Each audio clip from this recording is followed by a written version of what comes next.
Mga kaigsunan, maayong buntag na usab sa tanan. Ato na sab gagi pasalamatan og gidaig ang Dios na ining buntaga nga makapadayon na sab kita sa pagtuon sa pulong sa Dios mga igsoon karon nga buntag.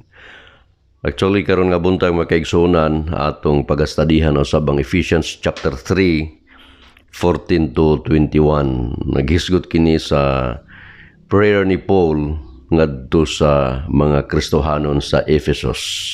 Magpreo na ta.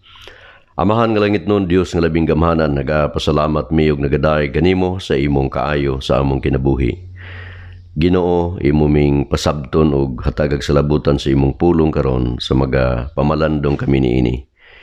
Gisali ko untaan kanimo Lord sa ngalan ni Jesus. Amen. Mga igsoon, I hope nga ning buntaga naa ka sa imong kusog, courage, imong nabutonon ang kalinaw sa Dios, o ikaw kanunay nga nagapaduol sa Ginoo mga igsoon. Si Pablo nag-offer siya og prayer sa mga Kristohanon ug sa usab mausab ni ang desire sa alagad sa Dios to pray for the Christians mga kaigsuonan. Matod pa sa Bible, sa Ephesians chapter 3 verse number 14, "For this cause I bow my knees unto the Father of our Lord Jesus Christ." Maingon si Paul nga, tungod ni ining maong hinungdan, ako nagampo, miluhod, nagampo ngadto sa amahan nga langit noon mga igsoon. Nga pinaagi ni ini ang whole family in heaven and on earth is named. Ambot pasabot ni makaigsuonan nga diha sa Ginoo, even every family in heaven and on earth receives its name mga kaigsuonan. Mao ni ang prayer ni Paul og mausab ni ang prayer sa alagad sa Dios magigsun alang kaninyo. Nga si Paul nagpray siya nga ang Spirit of the Lord muhatag nila kalig-on sa ilahang inner being, no, sa ilahang soul mga igsoon. There is a verse number 16 that He would grant you according to the riches of His glory to be strengthened with might by Spirit in the inner man. Lahi mga kaigsuonan ang physical strength, lahi usab ang spiritual strength mga igsoon.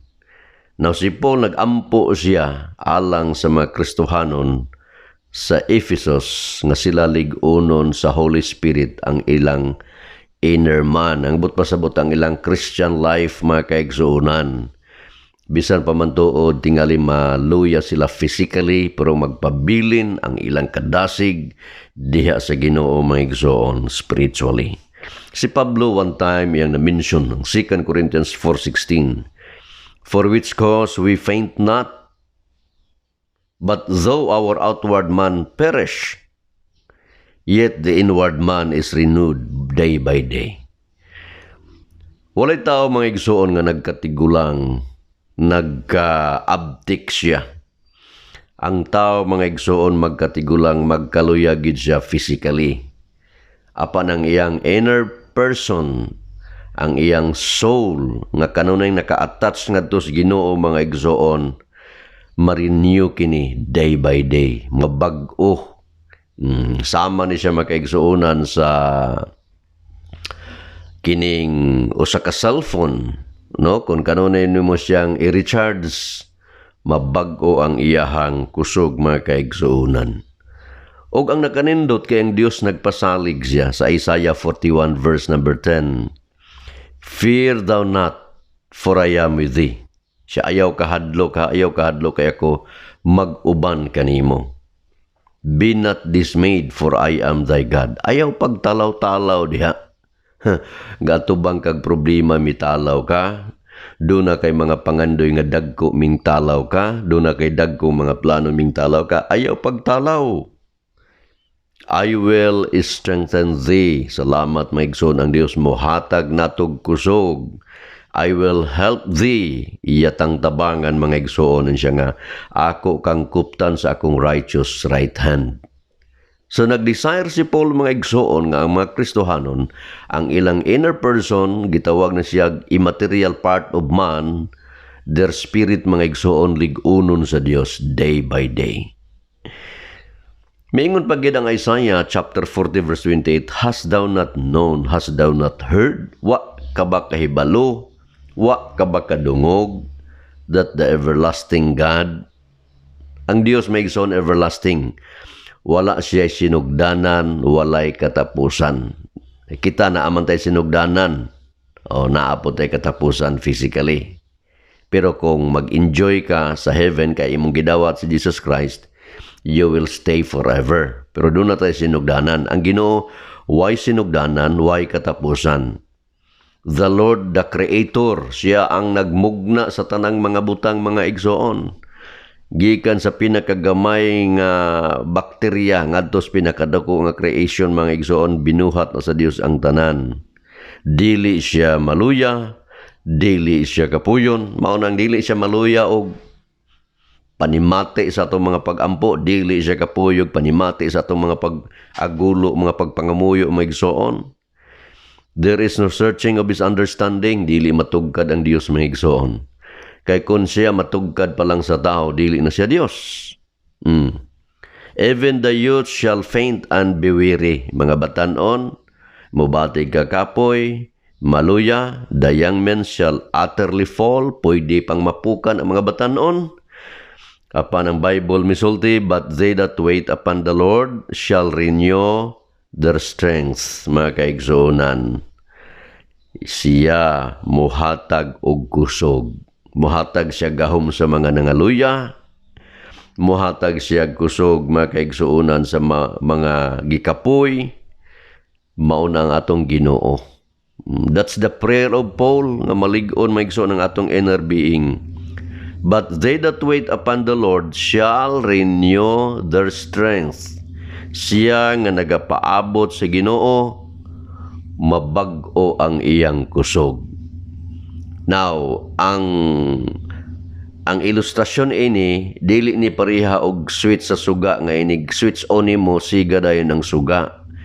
Ang illustration ini mga kaigsuunan, cellphone, sa dihang mo charge ka sa cellphone, dili kay pila lang ka minuto, charge ka na. Kung dili, kung cellphone, kinahanglan ni mo 1 hour, kinahanglan ni mo kaigsuunan og kini ang 2 hours, 3 hours maigsuon aron ma-recharge ka. So, mao na siya ang illustration diha mga kaigsuunan. So, mga igsuon, mao ka na ang desire ni Paul sa iyahang kinabuhi, isip, alagad sa Dios, nga ang mga Kristohanon mahimong malig-on ang ilang spiritual life mga igsoon. Ikaduha, he prayed that Christ might be more and more at home in their hearts.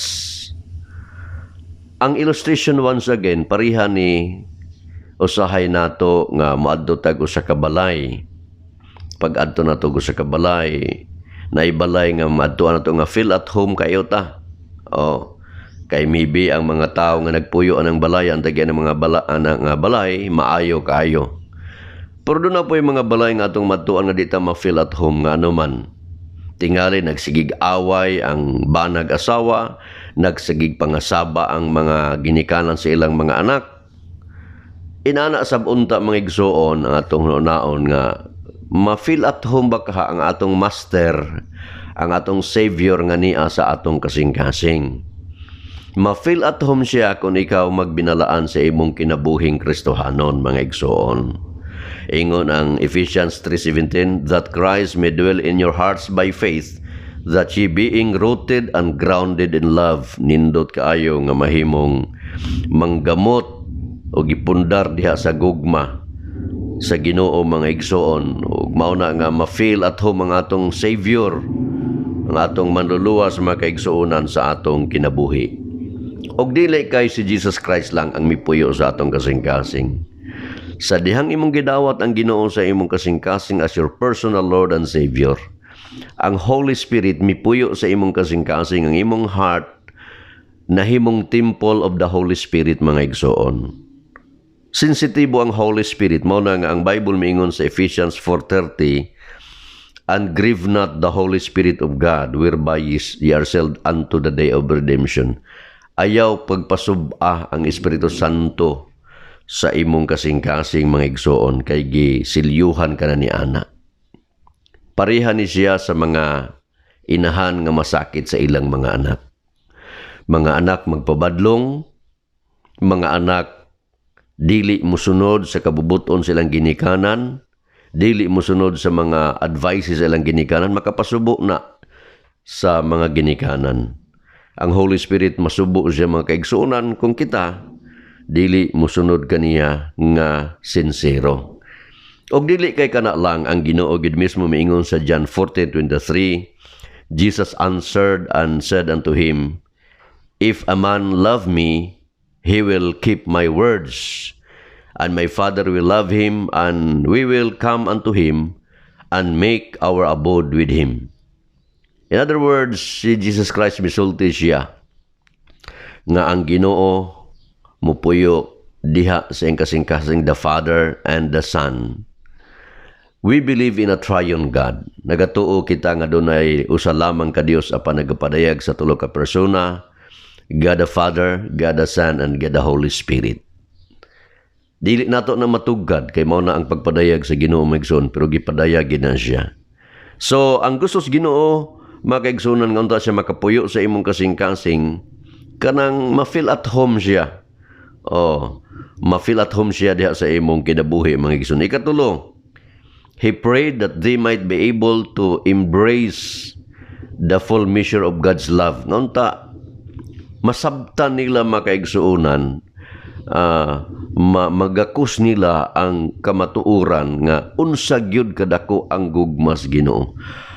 Ang gugma sa Dios maigsoon dili matugad. Hilabihan kadako ang gugmas Ginoo.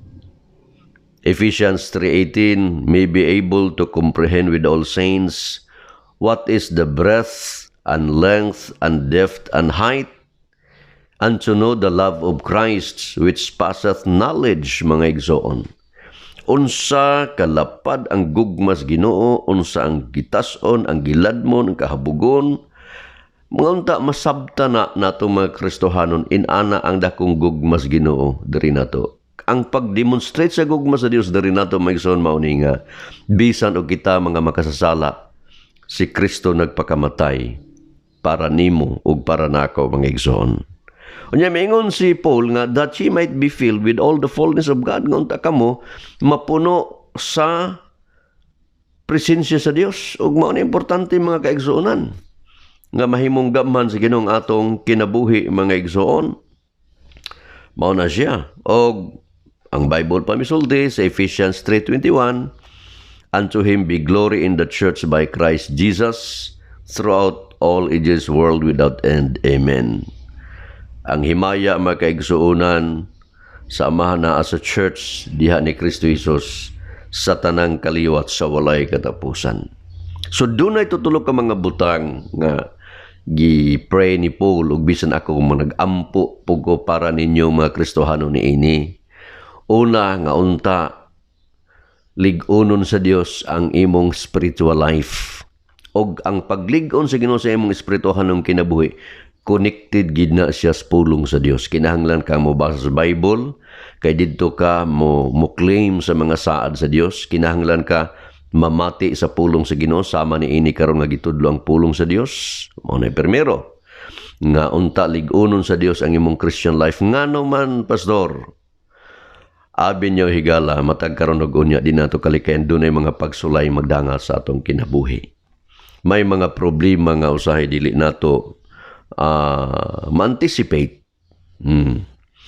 O ikaduha mga kaigsuonan nga unta ma-feel at home ang Ginoo diha sa imong kinabuhi.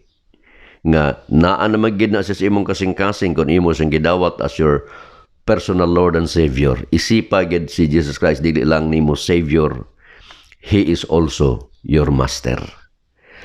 O gikatulo nga matugad unta nato nimo igala kun unsa gyud kadako ang gugmas Ginoo diri nato. Timani ha, daghantang mga pagkulang, daghantang mga kapakyasan, Pero ang Dios andam kaayong mo welcome nato sa dihang kita.